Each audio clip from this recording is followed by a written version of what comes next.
Zilmia, j'ai 25 ans, je suis roubaisien de naissance, chargé de recrutement actuellement.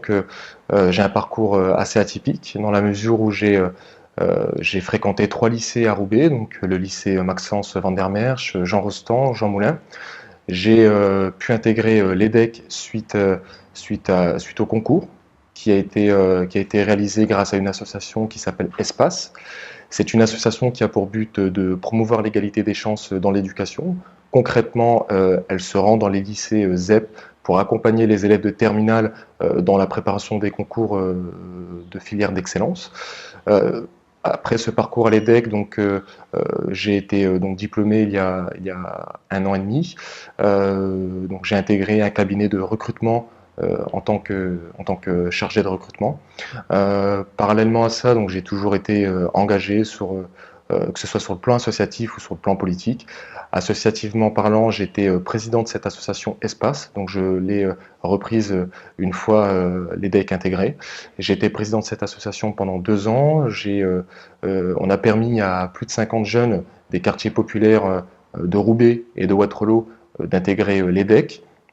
En parallèle de ça, j'ai été le premier étudiant à ramener la CGT à l'EDEC, un de mes faits d'armes. J'ai aussi été collaborateur au comité d'entreprise de la SNCF. Ça a été ma première expérience professionnelle.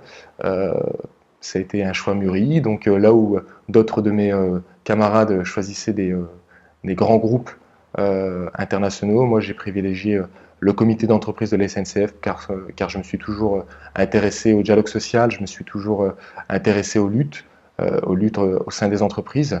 Ma mère était soignante dans un EHPAD, mon père est ouvrier dans une usine, une entreprise de pièces automobiles à Roubaix. Donc je ne suis pas né avec une cuillère d'argent dans la bouche, malgré la double vision de la société que j'ai, étant donné que je viens des quartiers populaires de Roubaix et que j'ai pu faire l'EDEC. J'arrive à garder les pieds sur terre et je garde les pieds sur terre et pour moi c'est important effectivement d'avoir cette vision-là. Pourquoi vous vous présentez à ces élections législatives? Alors pour plusieurs raisons.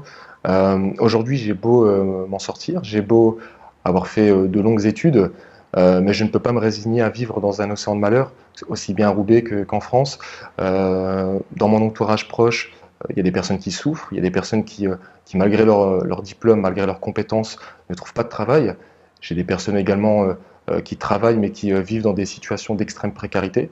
Et je ne peux pas aujourd'hui me réjouir de vivre dans un océan de malheur. Pour moi, c'est très important de m'engager politiquement pour essayer d'inverser cette tendance, pouvoir même changer toutes les politiques, en tout cas, qui ont été mises en place depuis plusieurs décennies. Moi, mon objectif premier aujourd'hui, ça va être de faire en sorte d'infléchir cette tendance-là, en tout cas cette dynamique qui fait pâtir la ville de Roubaix, en tout cas ses habitants. Quelles sont les grandes idées que vous défendez dans votre programme? Ce qui est important de souligner, c'est que notre campagne présidentielle et législative, on l'a démarrée assez tôt, en amont. On a ouvert plus de 20 000 portes depuis le mois de janvier, ce qui nous a permis d'être en contact permanent avec nos concitoyens, de faire remonter plusieurs problématiques, que ce soit par rapport au logement, par rapport à l'emploi, par rapport à l'éducation et la jeunesse, par rapport à l'insécurité. C'est autant de problématiques qui aujourd'hui sont importantes aux yeux des Roubaisiens et sur lesquelles je vais devoir répondre. Donc aujourd'hui, ce sera plutôt tourné vers ces problématiques-là. Qui sont? Le logement, l'emploi, l'éducation et la jeunesse et l'insécurité. On a vu que la France Insoumise a fait un score remarquable sur Roubaix aux élections présidentielles. Quel est votre point de vue par rapport à ça? Est-ce que vous pensez que pour ces législatives, sur Roubaix, c'est joué pour vous ou c'est compliqué? Ce qui est important de souligner par rapport à ce résultat historique, 37%, 36,8 je pense, 36% à Roubaix, première position sur la circonscription, près de 30%, c'est que c'est le fruit d'une stratégie qui a été pensée en amont, une stratégie simple, celle de la France Insoumise, avec un porte-parole, Jean-Luc Mélenchon, avec un programme qui traite des 4 urgences actuellement en France, l'urgence démocratique, l'urgence diplomatique, l'urgence économique et l'urgence écologique. Donc ça répond vraiment à ces urgences-là. Il y a aussi une stratégie d'ouverture sur l'ensemble de la population. C'est un mouvement citoyen auquel ces citoyens-là ont contribué à la construction de ce programme. Donc parallèlement à cette stratégie de la France insoumise, nous, on a tout mis en œuvre pour aller à la rencontre du citoyen, on a tout mis en œuvre pour aller chez eux, pour se faire connaître, pour leur expliquer le programme, pour leur expliquer nos objectifs. Et je pense que c'est l'assemblement de ces actions-là qui ont permis effectivement d'avoir un score remarquable, vous l'avez dit, à Roubaix, et d'avoir un score très intéressant à Waterloo. Aujourd'hui, je considère que notre principal adversaire est l'abstention.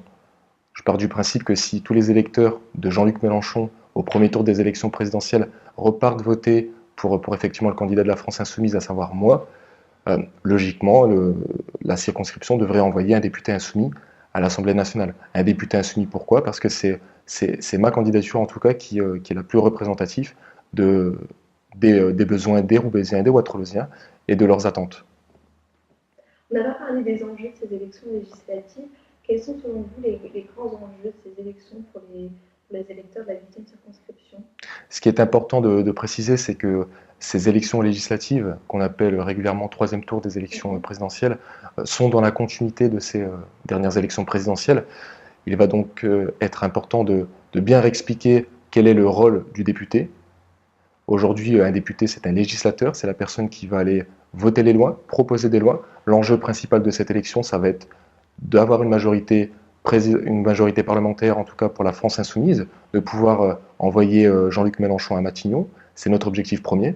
L'objectif secondaire, j'ai envie de dire, si le premier n'est pas atteint, ça va être de construire une force d'opposition à Emmanuel Macron pour pouvoir effectivement mettre en place certaines mesures du programme L'Avenir en commun, ces mesures qui ont été plébiscitées, encore une fois, je le répète, par les Roubaisiens et les Waterloosiens. On vient de vivre une campagne présidentielle pas classique, un peu hors du commun, qui a vu les grands partis mis en difficulté. Sur les campagnes de terrain qu'on a pu mener avec Je pense donc je vote, on s'est rendu compte aussi qu'il y avait un problème de confiance entre les électeurs et puis les politiques. Quel est votre point de vue sur ce point-là? Et puis, si vous avez des solutions à apporter pour que les électeurs retournent aux urnes, surtout sur Roubaix, où on a un souci d'abstention, et puis reprennent confiance dans le politique. Voilà. Vous l'avez bien souligné, il y a un énorme problème par rapport à l'abstention. Je connais plutôt bien la question, étant donné que je viens de Roubaix, des quartiers populaires. On l'a constaté aux dernières élections législatives, on l'a constaté lors du premier tour des présidentielles, deuxième tour des présidentielles également. Aujourd'hui, il y a un manque de confiance, voire même une défiance des citoyens vis-à-vis des politiques. Aujourd'hui, ma candidature représente justement ce renouvellement-là. Je ne suis pas carté politique, et donc, n'étant pas carté politique, je n'ai pas de veste, je ne risque pas de la retourner, et moi je mouillerai la chemise. Je pense que c'est aujourd'hui ce qu'attendent nos concitoyens. C'est des personnes qui ne sont pas obnubilées par les intérêts de leur parti, mais obnubilées justement par l'intérêt général. Ça va être tout l'enjeu de cette élection, ça va être de démontrer aux concitoyens que ma candidature, à travers la France insoumise, représente ce renouvellement-là de personnes. Et pour aller plus loin par rapport à votre question, comment faire pour restaurer ce climat de confiance, ce lien de confiance entre le concitoyen, nos concitoyens et les élus? Il va falloir moraliser la vie politique, c'est indispensable. Nous, ce qu'on souhaite effectivement, c'est d'aller plus loin par rapport au non-cumul des mandats. On ne veut plus de cumul des mandats dans le temps, mais également en termes de fonctions. Actuellement, c'est déjà le cas pour les fonctions. On ne peut plus cumuler les postes de députés et maires, par exemple. Nous, on voudrait les limiter dans le temps. C'est très important pour nous pour éviter justement toute forme de clientélisme et toute forme il ne faudrait pas que les élus soient à l'aise dans le sens où ils se sentent confortés dans leur position et prennent leurs aises. Voilà. C'est un poste à responsabilité. On doit être totalement transparent à l'égard de nos concitoyens. Et c'est sur ça qu'il va falloir travailler, cette transparence et cette moralisation de la vie politique. Il faut des élus qui soient incorruptibles, des élus qui privilégient l'intérêt général, encore une fois. Vous êtes le plus jeune candidat de cette 8e circonscription. Est-ce que vous pensez que c'est une difficultés pour vous, peut-être voilà, par rapport à des candidats qui ont déjà eu des mandats ou qui voilà. Alors, au contraire, on s'en est aperçu sur le terrain. Je vous l'ai dit, on a ouvert plus de 20 000 portes. On est présent quotidiennement sur les marchés depuis le mois de janvier. On est présent quotidiennement sur toutes les actions, les événements. Au contraire, je pense que cette jeunesse, cette fraîcheur que je rapporte, rend justement cette campagne intéressante dans la mesure où on a une typologie des candidats assez différente des précédentes élections. Et justement, je peux représenter cette jeunesse qui à Roubaix est très nombreuse. C'est l'une des villes les plus jeunes de France. Et je pense qu'aujourd'hui, ce qui a manqué en tout cas aux jeunes de notre ville, de nos villes, Roubaix et Waterloo, c'est justement un candidat qui était en capacité, en mesure de les représenter à l'Assemblée nationale. Donc aujourd'hui, on a la possibilité d'envoyer le plus jeune député de France peut-être à l'Assemblée nationale. Je pense que c'est une chance pour les Roubaisiens et les Waterloosiens et qu'il ne faut pas s'en priver. Dernière question, pourquoi les électeurs de la 8e circonscription doivent-ils voter pour vous? Il y a plusieurs raisons de voter pour ma candidature. La première, c'est que je serai un député insoumis qui défendrait le programme de l'avenir en commun, celui qui a été défendu par Jean-Luc Mélenchon. Je pense que c'est important. Je serai aussi un député qui défendra vos salaires, vos retraites, l'éducation de vos enfants, votre santé, c'est important. Je suis aussi un élu qui sera sur le terrain au quotidien. Je pense l'avoir démontré à travers cette campagne. Un élu de proximité, incorruptible. Et dernière raison, je suis ce renouvellement politique. Je l'incarne en tout cas, je pense, à travers mon âge, à travers mes origines sociales, à travers mon parcours professionnel, associatif.